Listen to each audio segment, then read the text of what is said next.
안녕하세요. 닥터 제이입니다. 여러분, 오늘은 증권사를 통해 금 투자를 하는 방법에 대해 자세히 알아보겠습니다. 많은 분들이 증권사에서도 금 투자가 가능하다는 사실에 관심을 가지고 계신데요. 실제로 증권사를 통해 금 투자를 하는 방법은 크게 두 가지로 나뉩니다. 바로 금 펀드와 금 ETF입니다. 먼저 금 펀드에 대해 설명드리겠습니다. 금 펀드는 금의 기초 자산인 선물에 투자하거나 금 채굴, 기업 등 금 관련 기업에 투자하는 방식으로 운영됩니다.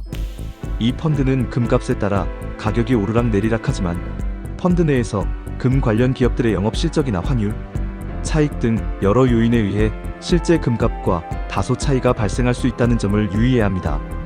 또한 금 펀드는 연간 약 1% 정도의 수수료가 부과됩니다. 반면 금 ETF는 금 펀드의 일종으로 볼 수 있지만 보다 간편하게 거래할 수 있도록 설계되어 있습니다. 금 ETF는 주식처럼 거래소에 상장되어 있으며 연간 0.3%에서 0.5% 정도의 낮은 수수료가 부과됩니다. 실제로 국내에는 총 5가지 금 ETF가 상장되어 있으며 자산운용사나 환율 등 여러 요인에 따라 차이가 있지만 대부분 금값과 밀접하게 연동되어 움직입니다. 예를 들어 해외에서는 미국 시장에 상장된 GLD ETF가 있는데 그 시가총액이 92조 원에 달할 정도로 거대한 규모를 자랑합니다. 이런 점에서 소액 투자보다는 일정 규모 이상의 투자를 고려하셔야 할 수 있습니다. 하지만 증권사를 통해 금 투자를 할 때 가장 많이 걱정하시는 부분 중 하나는 만약 증권사가 문제를 일으키면 내 금 투자 자산을 돌려받지 못할까 하는 점입니다.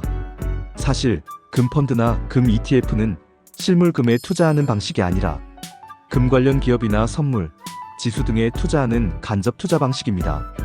따라서 만약 투자한 자산이 하락하거나 문제가 발생하면 실물, 금처럼 직접 돌려받을 수 없다는 단점이 있습니다. 반면 KRX 금 거래소와 같이 실물금 거래 시스템을 이용하면 실제로 금을 보관하고 거래할 수 있어 이러한 위험을 줄일 수 있습니다. 또한 해외 금 ETF와 국내 금 ETF 간에도 차이가 있습니다. 해외 금 ETF는 주당 가격이 약 240달러, 원화로 치면 약 35만원 정도에 거래되기 때문에 소액 투자자에게는 부담이 될 수 있습니다. 반면 국내 금 ETF는 상대적으로 저렴한 단가로 거래가 가능하며 환율 변동에 대한 노출도 낮은 편입니다. 그러나 해외 금 ETF는 거래량과 시가총액 면에서 우수하여 장기 투자자들에게는 더 많은 수익 기회를 제공할 수도 있습니다.